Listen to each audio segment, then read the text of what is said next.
We are live in the studios for another fabulous episode of Fresh Waves, and joining us right now, we have the one and only Jay Reesor. Jay, thank you so much for hosting that Jane Philpott announcement on Monday. I'm going to show you a picture of the room, even though you're very aware of how it looked with all of the media. We're going to put this on our Facebook page this weekend because, James, just so you can see, because you weren't there, you were here, man in the fort down here.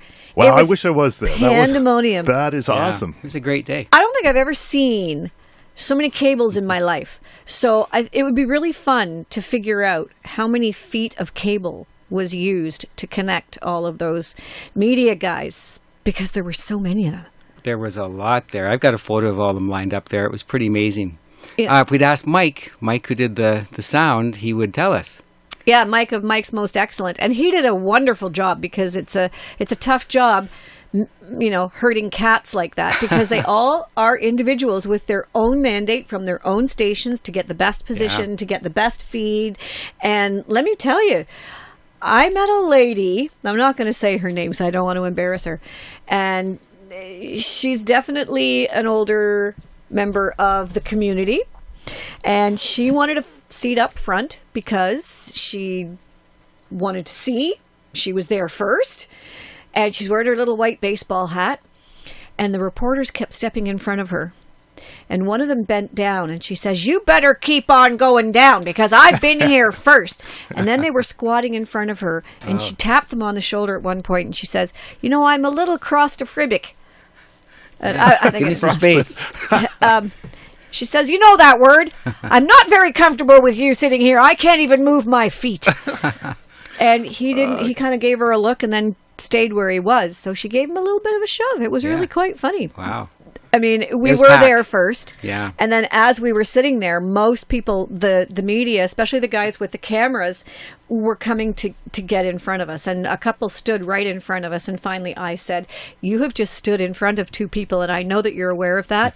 And you're going to have to go somewhere else." And he's got the big camera with the huge lens on it and everything. He says, "As soon as this starts, I'm going right in the middle and I'm going to squat. But if I start squatting now, I'll never get up." I thought that was such a good answer, right? Because it's really honest. Tough job, I would imagine. It is. Yeah. It's an okay job for a 20-year-old. It's a little different when you're over 50 and you're still squatting for 2 hours. That's right. Anyway.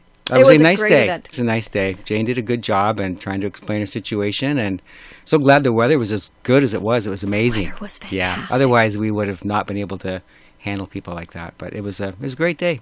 It was a great day. And you know what? Yeah. I think it's a lovely venue, and it has such great energy there. That farm just makes you think that you're in a different part of the province. You kind of forget that you're right in between the huge, because it's massive now, the metropolis of Markham, and the town of Stouffville, which is just getting so big. I think the population has doubled since I've lived here, and it's continuing to rise. Yeah. And then you have this beautiful piece of paradise, of what I remember Stouffville being. The Rouge National Urban Park, that's where we're on. We sit right there. So it is definitely a gem. It really is. So, yeah, no, it's amazing. It must, for you, when you get home to the farm, do you still get that feeling of, I'm home? Absolutely, yeah. I mean, it is. We've been there for 35 years. Wow. Almost. And so it obviously feels very much like home. But I'm really grateful that it's green space and the park. And soon the trail right there at the back of our farm will be opening up. Have you noticed that yet, Brenda? No. Yeah, you catch it at Mongolia, which is Elgin Mills Road and Reesor Road. Okay. And then it's going to come right up to 19th between Reesor Road and the 9th again. It's about 3.4K. Wow. And I think it's going to be great once it gets opened up. I'm not exactly sure when, but everybody's going to be able to enjoy the Rouge National Urban Park, and it's going to be a wonderful trail for bikes and walking. Wow, fantastic. Yeah, it's great. Well, I'm looking forward to that. Yes. You'll have to come back and tell us all about that when it's about to open. I'll try and find out when that's going to be. Okay. Well, you're here today not to talk about Jane's announcement, but to talk about the farm. Okay. And while I was there, taking my more than one cookie, I did have people say to me, "Oh, next week they're opening the farm for strawberries." And I said, "I don't think so. I mean, I'd be the first all over that if it was the case, but I don't think so." Tell us when strawberries are going to be open this year. This year, I'm saying it's going to be about at least 1 week later than normal. And why is that? just because it's been very cool. It has been. Yeah, it's been very cool. It's been wet and cool. If it had been wet and warm, we probably wouldn't be behind. But it's wet and cool. So actually, we were out in the field today, and there's just very few blossoms yet. Wow. So that's not that typical for, we're getting very close to 1st of June. Right. Yeah. Now, strawberries in particular, they're so close to the ground. Does this wet weather really affect the berries? Strawberries don't like wet feet. So, some of your house plants, they like it moisture, some like it drier. Strawberries, they don't like to be sitting in water. So we always make sure that we plant strawberries in very well-drained fields so the water naturally gets away. So they don't like all the rain. They'd be happy if the rain would stop right now. So would the farmers. And then the strawberries would like that They'd warm like that. weather. They don't like it hot, do they? No, they don't like it hot. So the temperatures have been great. If we can have a cool season and cool and late and dry, that'd be awesome. Yeah. But it doesn't look like it's going to be that way. I heard an announcement from Environment Canada on Monday afternoon, actually, that said it looks like we're in for a wet summer. I don't know. You know what? I'm a farmer. I look at the forecast almost every day this time of year. In the winter, I don't pay any attention. I couldn't care less because it really doesn't bother me. And I don't really look at long-term forecasts either because I just don't know how they figure that all out. No, well, they can't predict tomorrow afternoon. I don't know how they're going to predict a month I don't know from now. either. But, weather does tend to kind of, in a lot of respects, today tends to be a little bit like yesterday in a lot of respects. If you know what I mean? It tends we tend just to move in patterns like that. So it's been very wet this spring, so it just might continue. Who knows? We'll keep our fingers crossed. Okay. Are there any particular crops that really like it wet other than cranberries? Cranberries, things that like it really, really wet. I mean, we work really hard at having fields that are dry or naturally drained, and we use underground tile drains to keep them dry. So, because you have a clay soil down in your area, it's more clay. I'm up in the by the York Regional Forest, so it's sand. Right. Yeah, you've got very sandy soil up there. It's like you guys could use some more silt and loam. So we have clay loam soils. Yeah, so we have some of our farms actually on the Oak Ridge is moraine, and the texture of the soil is amazing. But it is very heavy soil. Yeah. So you were asking me about crops that really like it wet. Nothing comes to mind. Cranberries. That's about it. And rice. And rice. There you go. That's right. Okay. So after strawberries, which are coming late, so that's the end of June, sort of? You know what? It's like a general rule of thumb. I say strawberries are, you think of the first day of summer, June 21st. That way, you're going to always have some strawberries, except maybe this year. So the 28th. Somewhere right in there. The week of the 24th is when I'm saying we're going to have strawberries. So that's 3 and a bit weeks away. Yeah. It just depends again on the weather. On the weather. Yeah. Okay. So after strawberries, we have other Ontario things coming in, like peas. Like peas, Bren. I know you like peas. You guys don't do peas, though. We have peas this year, and last year we did too, yeah. Your own? Wow. Are they hard to grow? Not really, no. Peas, they don't like it like wet feet, but they can take the rain and the cool. They like that. That's what they like. Okay. So maybe it'll be a great pea crop this year. Good, because I love peas. And we don't even cook them. We just shuck them and eat them. They're on the counter like potato chips. Okay, we don't have potato chips on the counter, but if we did. If you did. Peas just take their place because they're so good. They're so they're sweet. delicious. Your people go crazy about peas. Yeah. Some people. Try them raw. If you've never had raw peas, they are a delicacy. Yeah, they're really Don't sweet. eat the frozen ones raw, but the ones that you get from the farm. I'll try it. It's amazing. Try anything once. There you go. Good for you. Or twice. Yeah. Sometimes. Actually, somebody told me to try the spruce tips. So when the spruce trees are out right now, really, they have that little green tip, sure, of course, that comes on the trees, and it has more vitamin C in that little green tip than any other plant on Earth. Wow! And First Nations people have been eating them for years. So you right? only have 7 days to pick them because then they get so bitter that you can't eat them. So I tried the 2-day-old ones that hadn't even got to their 7 days. They're so bitter that I can't believe that bitter is actually a more bitter thing at 7 days. Interesting. Because they're so bitter. But people like them. I guess it's an acquired taste. It must be. Because, spruce tips.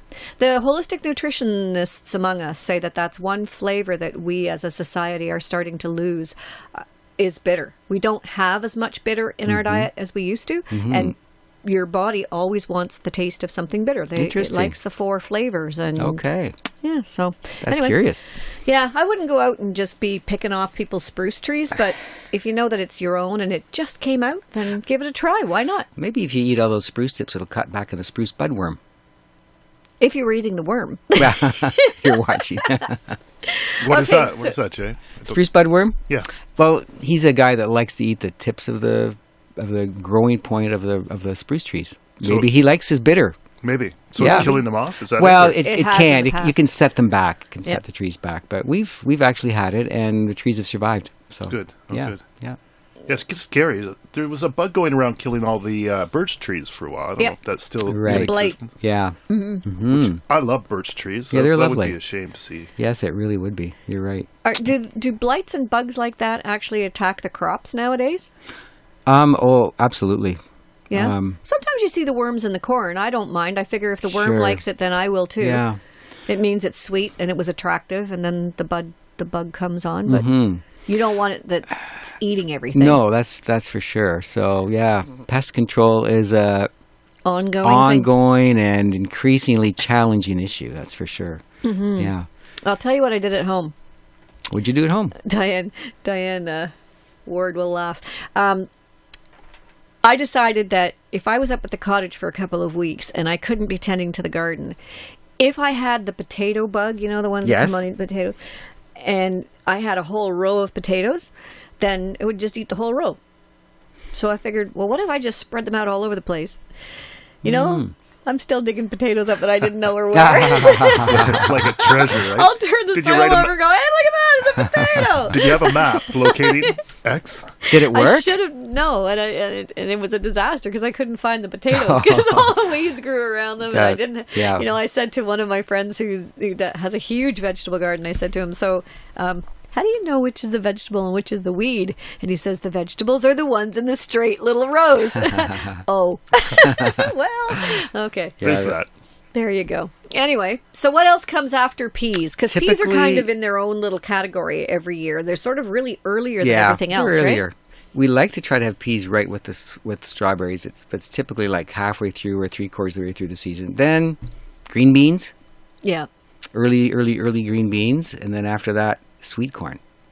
So yeah, that's what we're looking for. Now, So- where does asparagus fit into the mold? Well, asparagus is already on, as you know. Oh, is it? So, oh yeah, asparagus Ontario? Ontario's been on for like 2 to 3 weeks. Really? Because the stuff I keep seeing in the grocery stores is all product of Mexico. Where are you shopping? Oh, you'd be surprised. Come to see our store. We have Ontario asparagus. Yeah. Good.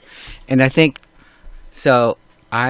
asparagus, it's often grown on sand. It likes sandy soil. Okay. So a cool, wet season would be good for asparagus. Oh, Yeah, okay. they would like that. Lots of moisture.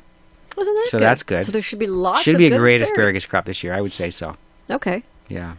And it will linger too. I mean, it won't be all, if you get a really hot spell and it's really comes all at once, but if it should take its time. Okay. So that would be a good thing. All right, we're going to take a little break now, and when we come back, we'll continue talking about what to look for when and where, because sometimes you've got to look around for certain things. Not everybody has them. You're listening to Fresh Waves. We'll be right back. Stay tuned. We're back on Fresh Waves. I'm your host, Bren Masson, and we're speaking with Jay Reesor from Reesor's Farm Market and Reesor's Market and Bakery, which is all the same thing, just one is in town and one's out of town. So, okay, we have to speak about one of my favorite subjects, and Jane Philpott mentioned this when she was on the podium. Corn. This Corn. area is famous Yes, it for is. corn, and You're it right. has been for thousands of years. Yeah, that's fascinating, isn't it? I think it's just amazing to Yeah. think. You know, it's odd. They say now that people can't, they disassociate their food from where it grows. We don't know where our food comes from. So not only does the corn that we eat from your farm actually come from our Whitchurch-Stouffville area, people have been growing corn on that land for not only centuries, but for thousands of years. Yes, That's amazing. It's awesome. It's amazing. And I know there's a lot of talk right now about the fact that corn is bad for you. I hear it over and over again. Oh, don't eat corn. Don't eat corn products. It's all GMO. It's all going to kill you eventually. Don't eat corn. And I really take offense to that. Usually I just leave people to their own thoughts. Go have whatever food you like. Just leave me alone to mine. But the corn thing I always have to perk up with. No, it's not. It's not bad for you. And Good. it's good for you. Yes, it is. It's incredibly good for you. And it's so special. I mean, I actually buy more than I ever need. I always cook more. And what I don't eat, we shave it off the cobs, throw it in bags and put it in the freezer, and I use it all through the year. Do you comment on it every time you bring it out in the wintertime? Every time. And it's a taste of summer. It's so good, isn't it? It's a taste of summer. Yeah. You put it in a chili.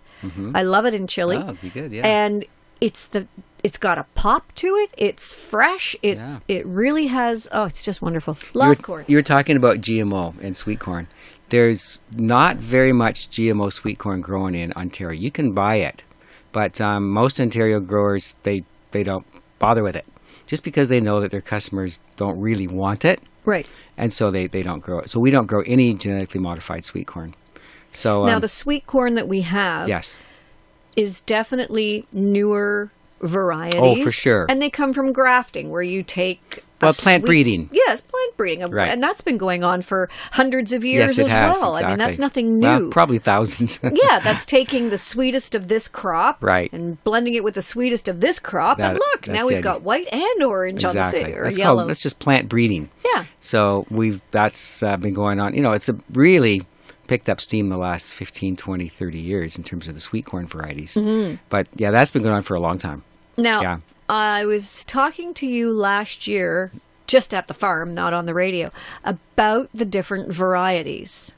So it used to be that everybody wanted peaches and cream, but I'm kind of swaying away from peaches and cream right now to solid yellow cobs that are really sweet. Okay, yeah. Have you noticed that there's... You know what? Because the majority of our customers, we try to give our customers what they want. And most of them want, we call it bicolored corn. They want those, they like the looks of the two colors of kernels. Yeah. So that's what we give them.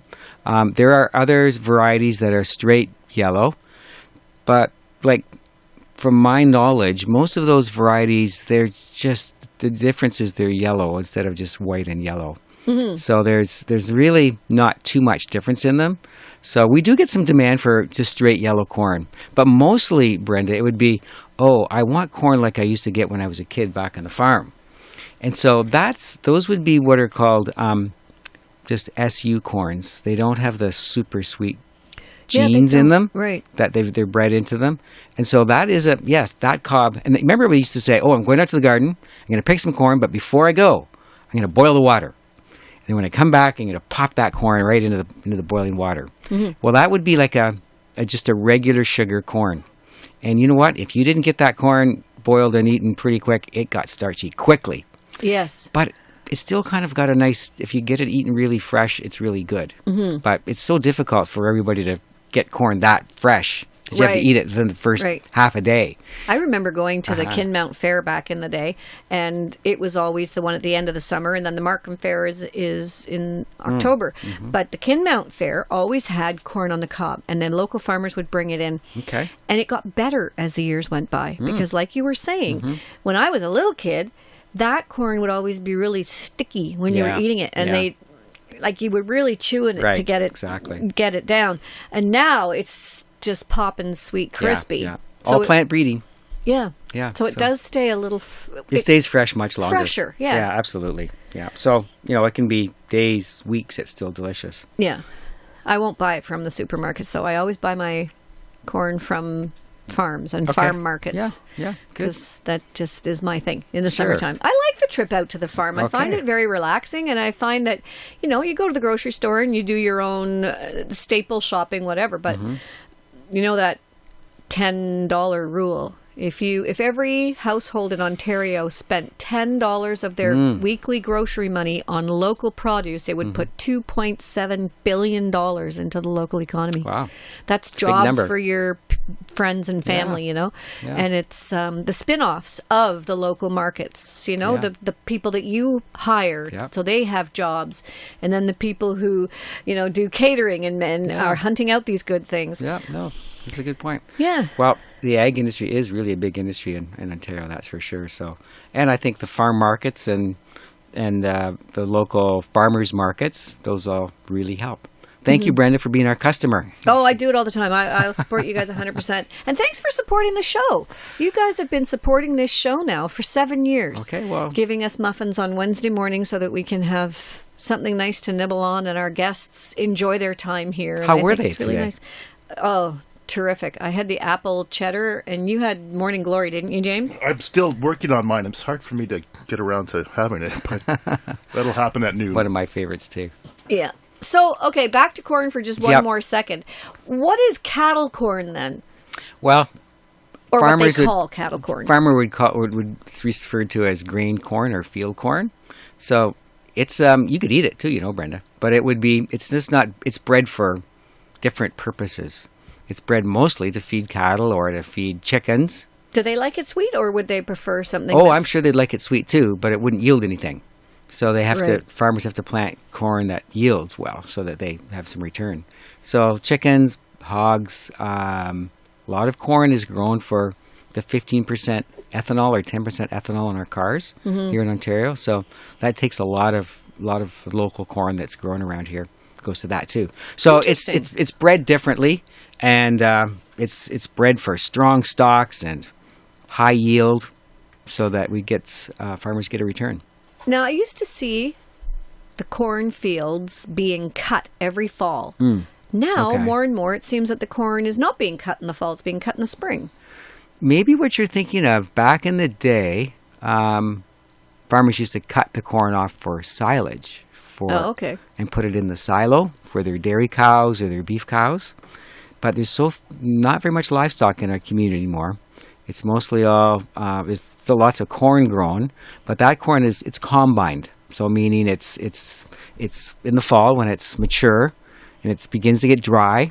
Then you'd see the big combines going through the fields, and they're taking off the cobs and shelling off the kernels and putting it in a bin, and then it goes off to be dried and stored. So maybe if you're seeing harvesting in the spring, that farmer had bad luck. He couldn't get it off in the fall. He had to go and get it in the spring. But we don't like doing that, because then it puts everything behind, and it's maybe gets damaged over the wintertime, and the deer enjoy more than their share, and all they that. do, don't they? Oh, they would, yeah, that's for sure. So They that do. if you see harvesting in the spring, it's not because you want to. Right. So, what's going on with the fields now? Are you siphoning off water as fast as you can? You know what? I just came, Brenda. We're trying to there's a few places that the water's just laying. We're trying to get the water off the field and figure out what's going on with our subsurface drainage tiles. So, you know what? This is getting pretty serious. A lot of farmers are not able to get their crops in the ground this year, and it's pretty discouraging. Yeah. Prices aren't fabulous, and if anything, if you plant it early, you get a better crop. So it's not going to be early planting this year. It's kind of upsetting for a tough. lot of farmers, yeah. I've been noticing the Mennonite farms along the Glenarm Road when I'm Oh, heading yes. up north, and some of them are under small lakes. Is that right? The Wow. fields are just Oh, my goodness. underwater. Yeah. And it's been better in the last couple of weeks, but Okay. it's still not 100%. Yeah, And no. it's It's a tough spring. No It question is. about it. It is Yeah. a tough I'm not spring. sure what percentage we're above normal in terms of rainfall, but there's just been very small windows to get things planted. It's not a big deal for us because we take that small window. We don't have to have 100 acres or 25 hectares all dry at the same time, whatever. We just have to have a small chunk, and we work that dry ground and plant it, and away we go. We're so good what are for you a guys while. growing this year? Sweet corn, strawberries. We planted a whole bunch of strawberries for next year. Oh, okay. Because You're already thinking that far in advance. well, yeah. They take like 13, 14 months to mature. And then, so Wow. strawberries, sweet corn, green beans, peas, pumpkins, squash, and that's what comes to mind right now. If we can get all those, and we'll be doing well. we have a friend Yeah. from Slovenia, and he always says squash is for the pigs. And when he I grew love up, squash. so do I. But he Yeah. grew up, and in his culture, the squash was what you fed the Interesting, pigs. yeah. So he won't eat it. It's pig That's food. too funny. That's funny. Maybe he needs to learn to eat a delicata squash. Oh, I had the delicata squash out on the counter when the whole conversation came Oh, up. yeah, and he couldn't. I call that like a beginner squash. If you got somebody that really doesn't like squash, tempt them with that one because it's Nobody cannot like delicata squash. It is just so, and it's so so sweet. simple to cook. You cut it in half, scoop Yeah, out the seeds. exactly. A little bit of olive oil, some Sure, salt and pepper, absolutely. and you bake it for Oh, that's half so an good. hour or 40 minutes, and it's the best. They mic pretty well too, you know, if you believe in microwaves. Really? Just turn it over, put it on a plate, mic it for about 5 minutes. Wow. Yeah. Oh no, they're delicious. They are so yeah, they're good. very fast and very. I'm actually very hungry for squash right now. So am I. Especially when you talked about olive oil. Yes. Sea salt, okay? Oh, yeah. Yeah, Sea okay. salt and pepper with olive oil. Oh, Butter. my gosh. Butter. I guess oh, it is butter. 12:15. Yeah, I butter, guess butter. that's why we're hungry. Yeah, I love my butter. Anyway, and I love butter on corn. I know all the people now are eating it without Oh, butter. yeah. No, it's got to have butter. Corn is Butter a and vehicle salt. for butter. Yes, it is. It is. I put the butter out, like the whole slab of it. And you just kind of roll the corn Oh, yeah. over it, you know. At the Kin Mountain Fair, they had the butter that they In the carved jar? out the hole in it, Oh. and they shoved the corn in and pull Wow. it out. It is delicious. Oh, that my sounds gosh. good. We should start talking about something else. I'm getting very hungry right now. Okay, well, we are here to talk about farming. Okay. So things like peaches and stuff. You carry them at the farm. Where Yes, do we you do. get your stuff? Do you, Well, it's all from Niagara. Anything that we sell at our farm market is either from our farm, local farms, or from other Ontario farms. So, peaches. That's a nice thought. yeah. So when you get the peaches, which are again they're Midsummer. They're midsummer. midsummer. You're right. Peaches are often the end of July. So our early sweet corn starts around the 25th, sometime in there. Mm-hmm. So it's not long after that till we have peaches, which is kind of surprising. You sometimes think of peaches as being like a fall crop, but they're pretty early. They've got some early varieties, and then some late varieties. So peach season it's a nice long season. Yeah, and I Yeah. love peaches. I think they're fantastic. Yeah. And I like the fact that you guys actually carry the preserved peaches in the jar. Oh yeah. So you can have a jar of those sometime in January or February and reminisce No, about they're very summer. good. They're delicious. They really are. Those would be a variety called baby gold. That the ones that go into that jars. they can, yeah. So, I don't. That's one thing I don't freeze is the peaches because I don't find they work very well. They turn mushy or something. yeah. But strawberries, I still have strawberries from Do last you really? year from oh, your good for farm. you. I need some. We're out of strawberries right now, and I want some for my oatmeal. I have it on my oatmeal all the time, and yogurt and smoothies, and the kids are always grabbing Yeah. my strawberries. Yeah. You know that So- old commercial, "Hey kids, get out of my Jell-O tree"? It's "Hey kids, get out of my strawberry patch." It's in the freezer. It has my name on it. And he says, funny. "How do you get to get all those bags?" Because I made You them. did them. Henny penny, right? Yeah. All right, we have to take a really quick break. Station ID, and then we're back. So just stay tuned. We'll be right back with Jay Reesor. You are listening to Stouffville's community radio station, 102.9 Whistle FM, or at whistlefm.com.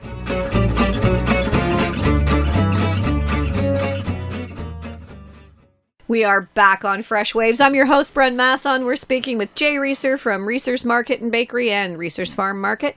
Jay, we were just talking about weather and rain and all that kind of stuff. And you have no control over those sorts of things. And different things grow better in different climates. I mean, I drove by the Holland Marsh the other day, and it was one of those things where I think the roads should have blinders on when you go by the airport because it's too tempting to be looking up in the sky and not where you're going. And the Holland Marsh. It is so beautiful. That soil is a color that you don't see anywhere else. Yeah. It's so dark and rich looking. It is. I always want to stop at the side of the road and take photographs. The contrast of the sky and that dark dirt. Nice And straight rows. It's beautiful. It is very pretty. It's a very productive area. Yeah. Well, it's just a big marsh. They drained the marsh that I guess probably, I don't know, how many years ago? Would it be 80 years ago? They drained a big bog and they started farming it. And it's very productive. Yeah. Because it's beautiful. That It's soil great. is It's really stunning. nice soil. It's very, I guess you'd say, very loamy. It's full of organic matter. And it's not soil like we have. It's basically it is organic matter. Yeah. And so, yeah, it is nice stuff. Quite an operation they have there too. The big machines. Oh, yeah. And yeah. Well, that's for it's sure. quite the operation. So I have a question for you. When there's things like cherries, we were just talking about cherries, and cherries are one of those things that I love. Do you like cherries, James? I do like cherries. Yeah. Yes, so I do. the Washington cherries are out right now. Yes. You said they have a drier. Well, Climate. Washington grows such great apples. And it's whether it's they somehow have just the right climate for growing great apples, and same with cherries. Their cherries are really good. as well as BC cherries. Okay. So I don't know whether it's different varieties that they have out there for sure, but it could be that we have to grow more winter hardy varieties. And the biggest culprit for growing cherries in southern Ontario is just the climate. Cherries don't like it wet, so they're coming along looking really beautiful. Suddenly you get a big rain, then the cherry trees suck up all that moisture and it goes right up into the cherries and they split. So then your yield goes way down. So cherries are very tricky to grow in our part of the world. And they're tricky to pick too. Yeah, they would be. Unless you have a bunch of monkeys in the unless tree. you're a bird. Yeah. So when we've got these things that are coming from BC, I mean, it actually seems like it would be more productive to go south into the States from here. It's closer than trying to bring something in from British Columbia. And I know that Kelowna and that area has wonderful produce as well. And they, again, grow things that we can't grow here. Yes. Or we don't grow here. Yeah. What are the ramifications of having something on a truck? By truck, it's got to take 3 or 4 days to come from BC. From You BC. think at least 3. There's tag team drivers. I think from Florida it takes like 24 hours, 30 hours or something like that. Which seems much more reasonable. It's closer. Well, certain areas just can grow things better than I'm sure like Virginia it's hot down there. So you need just the right sort of microclimates to grow things. In southern Ontario, we've got the Niagara Peninsula, which is moderated by the lakes on both sides. Right. And so that they don't get those really killing frosts in the wintertime. And the escarpment, too, apparently keeps the also frost a bit off. of a buffer. Yeah. So, it's tricky. We like our fruit. We like the best quality fruit we can possibly get. And so that's why folks bring it in from BC and from Washington. It would be nice if we could just have only Ontario stuff, but we can't grow it as well as they can. So, it's impractical, I think, in lots of ways to think that everything can be Ontario. But Yes. there's a lot of stuff that's Ontario. Oh, absolutely. A month ago or more, one of the local grocery stores had Ontario hothouse strawberries. Okay, yeah. They had more flavor than any strawberry I have ever had that's out of season. Interesting. That's great. They good. were fantastic. Wow. So tell us a little bit about this hothouse growing. We've Okay. seen a lot more of that Yeah, recently than sure ever have. before. It has to be expensive to grow in a hothouse. Well, you're right. Ontario has we've had a long history of growing tomatoes, cucumbers in the greenhouse for a And long, long peppers. time. I've been seeing a lot of Oh, peppers. lots of Ontario peppers, more recently. And those are delicious, by the way, aren't they? They are. Again, really there's great. so much flavor as opposed to something that was grown So- outside but far, far away. Essex, Kent, they've got a really, really huge greenhouse industry down there. And so, we sell a lot of, so now there's eggplants, now there's strawberries, so cucumbers, there's all kinds of many different kinds of tomatoes, grape tomatoes. It is delicious. And we like to have things out of season, which is, we do. So don't we? And we have to eat. So we like to have things out of season, and so the greenhouses provide a lot of food for us. How environmentally friendly are they? That's a good question. They use natural gas to keep themselves warm. Sometimes they have to use electricity for lighting. So all food, that we don't grow in your backyard, it has a cost. Right. So we do sell Ontario-grown greenhouse tomatoes and other stuff out of season. Is it difficult to get? Because it doesn't seem that there's a lot of it out there. No, it's not difficult to get. There's a good supply of greenhouse products out there. So when you go into Essex, describe to us what it looks like. I've seen people's backyard ones or the ones that are on 10th line that have seemed to be abandoned now. Right, okay. But those kinds of greenhouses? They're acres and acres. So we're talking like Really? it could be like, 50 acres. All under one roof or roofs? Well, rows of just roofs. solid. Wow. So you can have, they're very, very, very large, 10 acres. So it's just, the county is becoming covered with greenhouses. It's higher value. And also, right now, there's also, of course, cannabis is legalized. And so some of that is being switched from vegetable production to cannabis production. So that's another factor that's going in there. Interesting. Are you going to do that at Reesor? No, we have no plans to do that. Put you on the spot there. You asked. That's okay. Okay, so What are those greenhouses made out of? Are they canvas? They look kind of canvassy when you drive by with a metal frame underneath. It's they're made out of polyethylene, so they would have like aluminum or galvanized frames, probably aluminum, and then they would have like a polyethylene that covers it, and it's treated so that the sun doesn't break it down. So have you ever noticed sometimes plastic bits outside, it starts to it tears and right. It's but this stuff is specially treated to last for 5 years or whatever. Then they replace it. Wow. And away they go again. Yeah. Okay, because I think that snow would be pretty heavy on an aluminum structure like that well, too. they make it so that the snow load is manageable. Yeah. Yeah. Interesting. You better go on Google Earth sometime, Brenda, and take a look down that way. I'm not sure how you do it. Start at Windsor and head this direction and you'll see it. It'll cover a big area. You'll see it from Google Earth. I drove for sure. with my daughter down to Cincinnati, and I was surprised when I went by the wind turbines. Holy mackerel! The fields filled with wind turbines. I don't know if I like it or not. I mean, it makes sense environmentally, I suppose, but well, there's some people who say it doesn't, and it's apparently become quite noisy for people living near these fields of turbines. Mm-hmm. Yeah, vroom, vroom, vroom. That's basically what you hear. Only now multiply that by 100 windmills. Yeah, white noise. That'd put me to sleep. I would. So it's interesting too. I wanted to ask you about the grapes that are now being grown in this area. Oh, yeah. I'm surprised. We now have, 3 wineries? Yeah, we do. And growing. I know that one of the wineries is expanding and even planting more grapes, and they have the potential to even put another 20 acres after that on. Is that right? And wow. I'm surprised by that. Still, to my heart, somehow, it doesn't seem like this part of Ontario and grapes should be in the same sentence. But it is. Well, you know what? I don't know very much about grapes. As a matter of fact, I know nothing about grapes, except I like to eat them. Yeah. I do think that probably we've got better varieties now that's better suited to this area. You're probably right. But still, I'm with you. Niagara, okay. I can get my head around Niagara on certain wines. But Canada, in general, to me, is not a wine-making country. Not yet. Not yet. It might be, but not yet. Not yet. Yeah. I really, my friends from Europe, when they come over here, they are blown away by the corn. They won't eat corn. No. We'll have something else. I don't want to have the corn. It's not, corn is not my thing. Oh, really? Try this corn. Bet you've never had anything like it. And when they try it, they are amazed. They are amazed. It's like candy.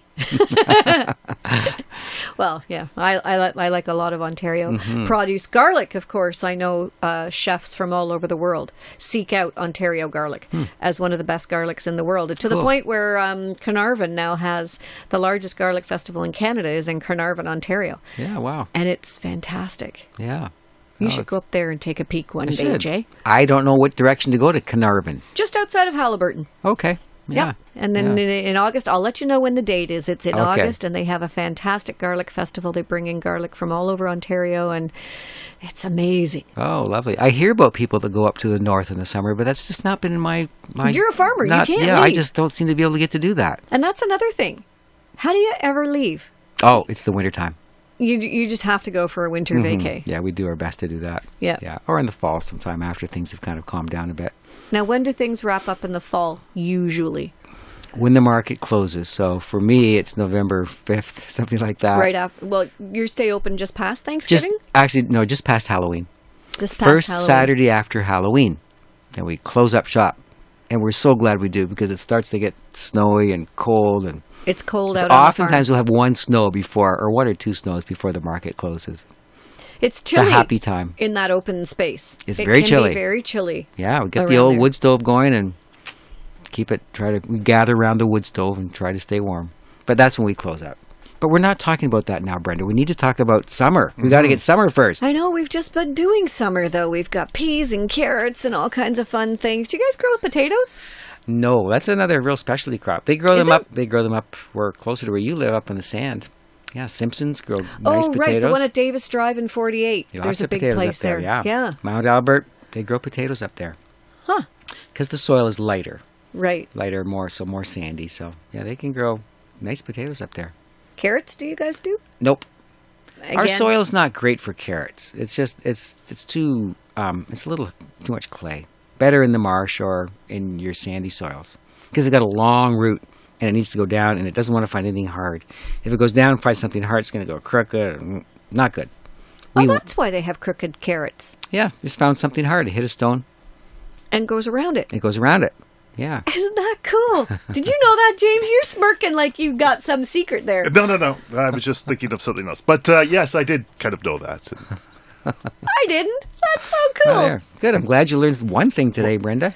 I learn something every time you come on. Oh, that's good. And, we're running out of time. We have like a minute left. And so I got to say thank you so much for coming in. Thank you for your support of Whistle FM and this show over the years. Okay, it's you're been welcome. fantastic, and we Yeah. really appreciate it. My And pleasure. please come back and visit us again halfway through the season and let us know how it's going. Okay, I'll do that, and Okay. hope everybody's garden grows well this year. Thank you. Excuse me. And let's do the no rain dance for at least a few days. Oh, wouldn't that be nice? One Absolutely. weekend. Give me one full weekend of That'd sun. be great. Thanks, James, for all Hey. your help behind the board. And Yeah, thanks for my listening pleasure. to Fresh Waves. We'll catch you again next week. You've been listening to Fresh Waves, a Whistle FM production. I'm your host, Bren Masson, and our technical producer is Jason Rumball. Tune in every Wednesday at 10 a.m. for Fresh Waves here on Whistle FM, 102.9 on the FM dial and whistlefm.com anywhere in the world. Fresh Waves is available on podcast too. Just go to whistlefm.ca or freshwaves.ca. We podcast all of the Fresh Waves shows so that you can listen at your leisure. Fresh Waves. It really is fresh.